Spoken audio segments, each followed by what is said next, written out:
Falcon fans, I'm Thomas Mott. Welcome into Atlanta Falcons today. We're going to get into the latest Falcons news and rumors, including an update on the quarterback battle. Marcus Mariota apparently looks pretty darn good at Falcon OTAs. First, though, are you guys subscribed to the channel? If you are a subscriber, or maybe you're subscribing right now, once you've done so, go down below and type ME, M-E, to show me that you are one of the subscribers on the channel.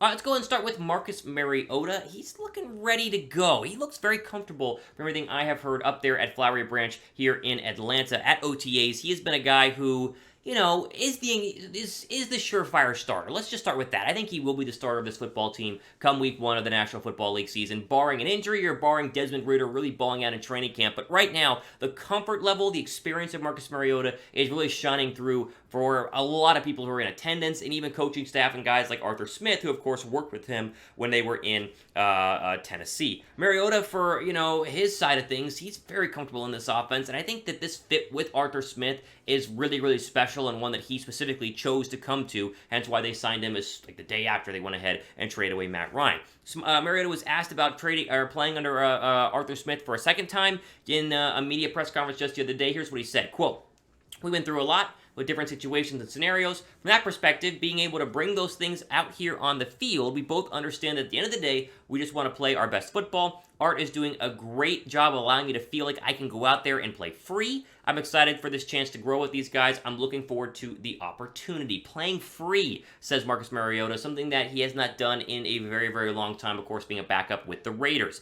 You look back at historical Marcus Mariota, he had that deep playoff run, lost to the Chiefs as a starter in Tennessee, 9-7 in 2017, but the real numbers came in 2016, which feels like forever ago. 61% completion percentage, 3,200 yards, 26 touchdowns, 9 interceptions, and he ran for a couple of more as well in that season. If he could duplicate that, he's not going to relinquish the starting job anytime soon. Now, if he struggles, then obviously Desmond Ridder will take over, as the quarterback depth chart is absolutely loaded right now, but this is very clearly Marcus Mariota's team, and I think Arthur Smith is trying to, play him as long as possible. At least that should be the plan. There are times in the past where you draft a rookie quarterback and you very much feel like the coaching staff, they haven't turned on the starter, but they very clearly are like, okay, starter, as soon as you struggle, we're going to swap you out. I don't see that happening as early in this Desmond Ridder, Marcus Mariota experience in Atlanta as some people think. I think that they're going to play Mariota for as long as humanly possible, and whether they win games or not, I don't think it'll matter, but once they are officially eliminated from the playoffs this year, then you think about bringing in Ridder. But you got to get to that point first, and with not too bad of a schedule, maybe Mariota is able to go ahead and win some games. Ridder will play, though, this year. I don't want to give him sort of hot take saying Ridder's not going to play at all this year. I guess if Mariota takes him to the playoffs, then obviously he'll stay the starter, but the odds of this roster going to the playoffs are so slim that at some point this team will be eliminated week 13, 14, 15, and then Ridder could go ahead and come in. But everything we keep hearing right now up at Flowery Branch is that Mariota's looking all the part of being the starting quarterback come week 1. Add break, pin comment down below. How many games will Mariota start in 2022? Let me know down below. Is it 5? Is it 4? Is it 10? Is it 17? Is it more? Let me know how many games you think he's going to start down below right now.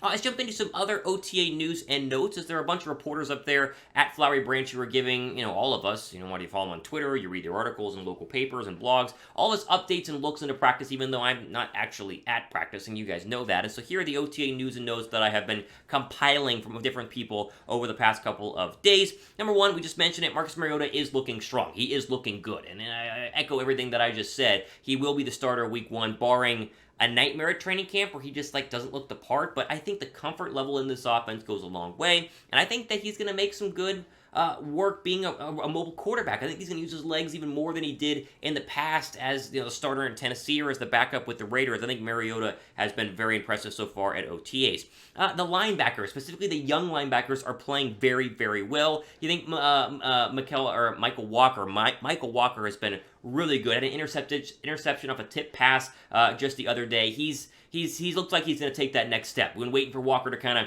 come into his own as a linebacker. It took a little bit of time to get up to speed, but he has looked great during OTAs. I'm expecting him to be a starter this year. Rashawn Evans from Tennessee, and I think Arthur Smith said earlier this week, or maybe it was Dean Peeves, he was shocked that Tennessee let go of Evans, and Falcons quickly picked him up. He's been good as well, and people are really thinking he's going to be an important factor on the defensive side of the football. Us all bodes poorly for Deion Jones, as we expect a trade or a cut at some point, but Walker, Evans, even Troy Anderson have looked pretty darn good so far.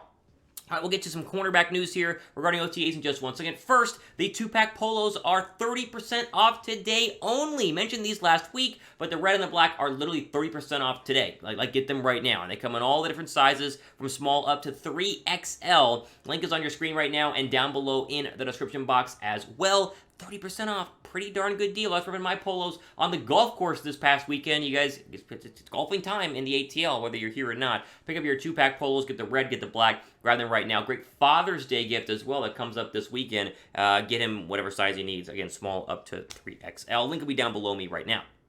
Okay, let's keep an eye out for Darren Hall, the second-year cornerback who, you know, I think a lot of us were hoping he would do something more in year one, but it was just too early, and that happens a lot with rookies in the National Football League. But Hall has been one of the starters at cornerback over the past couple of days. Casey Hayward has been in and out of the lineup, and I'm not sure what's actually going on with him. It's probably fine, though. You know, he's a savvy veteran. But Hall has been the starter opposite of A.J. Terrell. He probably won't be the starter week one. That is the Casey Hayward spot, but you like to see young guys progress. It's like Michael Walker. You know, you see them progress a little bit, and so far Hall has been able to do just that.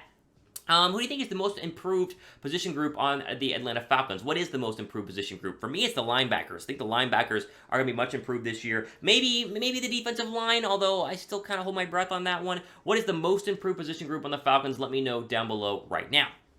Okay, final note here. Drew Dalman has been playing a lot at center, mainly starting at center over the past couple of OTA practices. This is obviously the Matt Hennessy spot from last year. Hennessy greatly underperformed during his starting time. And Dalman, I think he's kind of pushing Hennessy. And honestly, if he plays better, he should go ahead and win that job. I don't care who starts in this offensive line. I don't care who your left guard is. I don't care who wins the right tackle spot. I don't care who the center spot is. Give me the best 6. And if Dalman is better than Hennessy, then Dalman should play. It's just that simple. And so keep an eye out for this one. I thought it was interesting that Dalman, though, was getting a lot of reps at center. You can tell that maybe their confidence level in Hennessy is a little bit lower than they probably would have liked. All of this is going to get a lot more, I think, important when we get to training camp, because that's kind of when, you know, the pads come on and you really start seeing where the depth chart is at. Drop a like if you guys are pumped for training camp. A couple months away, you know, we're still at the thick of the off season, truly. But if you guys are pumped for the off season and especially for training camp, give this video a thumbs up. Final note here on today's video is regarding something we talked about last week that was rumored about Feleipe Franks playing a little bit at tight end. That has been confirmed. He has officially been listed as a quarterback and a tight end and been seen working out with the tight ends and doing some special teams work as well. He's very clearly in the Tim Tebow hybrid role right now, where he's trying to maybe still, you know, make the team as a quarterback, but if not, then make the roster or practice squad as a tight end. So he has been out there at tight end, and he spoke to this in an interview just the other day. Throw the quote up on the screen. Quote, "I'm about whatever I can do to help. It's about being able to do more things at the tight end and quarterback and on special teams," end quote. So he is doing these things, and that was, again, like a hint, a rumor. There was some reporters snapped a picture of him with the tight end group next to Kyle Pitts, was it 2 weeks ago, and it was like, oh my gosh, is he going to swap over? You know, the quarterback depth chart is pretty darn full. I think Josh Rosen being there, obviously they drafted Desmond Ridder, Marcus Mariota, so being the 4th quarterback on a team, you're probably not going to be on the active roster, because you don't need to carry that many quarterbacks. Only 2 quarterbacks are usually carried every single week, and so instead of, you know, getting cut and going somewhere else, want to try and make the roster as a tight end. And honestly, the tight end group behind Kyle Pitts is pretty weak. And so, you know, you hate to see this from one standpoint, because you do kind of wish that guys can play their original positions, but you also like to see it because it proves that he's willing to do whatever it takes to, you know, get a paycheck, do whatever it takes to go ahead and make this roster, whatever it takes to make money. And I think that that is admirable, and I think it makes sense, and I think that all of us would do it if we, you know, were his size with his running ability, trying to make a roster, and also understanding that your chances of being an NFL quarterback, especially a starter, are very, very slim. So keep an eye on this, but right now he has been officially working out with the tight ends for some of the drills. Okay, all time here today on our Atlanta Falcons news and rumor video. We will do plenty more content later on this week, so subscribe. And don't just hit the red button, hit the notification bell as well, because I get DMs all the time on my official Twitter account. You know, people are saying, Thomas, you know, where's the latest video? And I'm like, I just put it up, and they say it's not in my sub box. YouTube's weird, it just happens. You gotta hit the notification bell as well, the way you're notified whenever we drop our latest videos here. So go ahead and do that. And once you're subscribed, comment down below for a mailbag question. Hashtag Falcons in the comment section right now. That gives you a chance to get a mailbag question in on a show later on this week or early next week by myself or one of the guys here at Chat Sports. We do a lot of mailbag stuff, a lot of interactive stuff here on the channel. I want you guys to be a part of that, so go down below and hit the red button. Okay, all time we have for today on today's video. Producer Jeff doing a fantastic job. Sam as well. Plenty more content later on this week. For Atlanta Falcons today, Thomas Mott signing off. Stay safe out there. Enjoy the rest of your day.